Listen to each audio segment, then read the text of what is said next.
When you come to Christ, well, you should at least. When you come to Christ, you develop some of His character.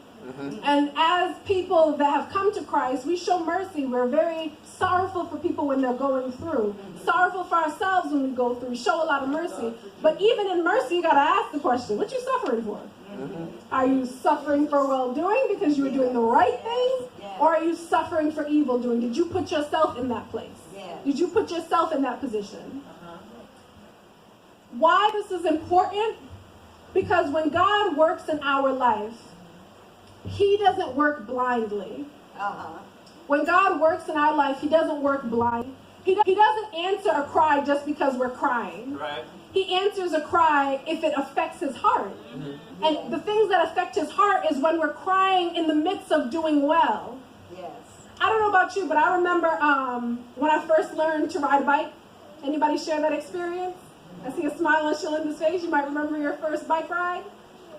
I remember the first time I was riding my bike and I didn't have the training wheels on, but my dad told me he was going to hold on to the bike the entire time. So I was like, okay, cool, no training wheels, but I got Dad, I still got support, it's fine. So I'm riding and I'm feeling good, and it's a big red bike that he had bought me. It was too many sizes, too big for me. I don't even know why he did that. It was a setup from the beginning. But anyhow, I'm riding on the bike, and as I'm feeling good, I look behind and realize he's not holding me anymore. And the fear of that made me quiver on the bike, fall over, skin my knee. I skinned my knee so bad that I was looking on the ground to see where the skin graft had went.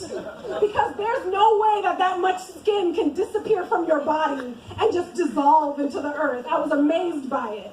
But while I'm on the ground hollering, my dad comes over and he assesses the situation before he helps me. He looks and he says, are you dead yet? And I said, no. And he said, you want to try again? I said, yes. I got up and rode my bike again. Did he respond to my cry? Yes. But he responded accordingly because he knew I was in the midst of trying to do something good. I was in the midst of not only trying to ride a bike, but trying to gain some courage. I was in the midst of developing my character. I was in the midst of learning that when you fall, you have to get back up. Laying down is not an option. God does the same thing. When He hears us cry, the response that we get might not be what we expected. It might not be an instant cuddling. It might not be an instant comfort.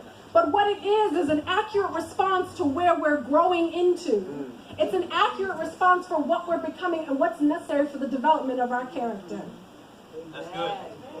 It is not always easy to do good things, but there is a reward in the end.